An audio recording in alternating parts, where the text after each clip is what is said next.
Okay, so now that we covered the beginner entry-level stage, in order to continue developing our song, we have two options. The first one, and the one that I like, is to continue learning new skills in order to put your songs to the next level. And the option number two is to send your music idea to an advanced or pro producer. But this option, it definitely will cost you money. Now, there is nothing wrong on doing that, as there is plenty of pro producer out there that send their ideas to a different producer in order to finish these tracks. And it can be for so many reasons. The most common one is because they don't have time, as they have a busy schedule traveling around the world, playing sets, etc. And now we are gonna have a look into the advanced stage. Okay, so the first step of the advanced stage is gonna be organization. So I'm gonna organize all of this project.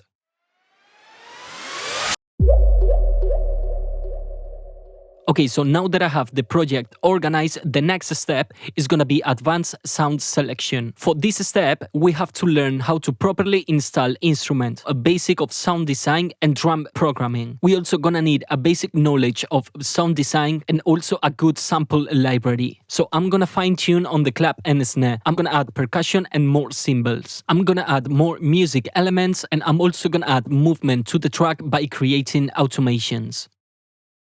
Okay, so after a lot of hours working on this track, this is how it looks. We can see a massive improvement on the arrangement and also on the sound. So let me explain one by one what I add to the track. So here on the clap and snare group, I add another 3 layers to fine tune. And I also add a bunch of automation in this section as an effect. I also create a percussion section to improve the rhythm of the track with 2 percussion loops, a tambourine, and 3 different toms. On the cymbals, I also add another 2 hi-hats and 3 rides. On the bass, I add a sub-bass to cover the low frequencies, and I also add another layer to the mid-bass to add texture. On the chords, I add another pad and 1 lead. And as you can see, I work a lot on automations to add movement to the track. On the plugs, I add another plug for the birds and also some automations to add movement. I also add another lead to the verse and some extra effects. So let's have a listen to the track now.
Okay, now the next step of the advanced stage is gonna be an advanced mixing. On the advanced mixing step, the first thing that I did, it was to create a bass for each individual group. So let me explain it. For all of the claps, I create a bass channel. For all of the percussion, I also create a bass channel. Same for the cymbals, the bass, the chords, plugs, leads, and effects. So I can have way more control on how I mix the track. I also tweak a little bit some of the individual channels by using EQ, compression, and some effects. I also put a lot of attention into the groups to create a space for each individual sound. I also add a fourth sense, which basically are a plate reverb for the drums, a plate reverb for the music, a long reverb for effects, and a delay also for effects. So let me go to the busiest section and let's have a listen before and after all of this process.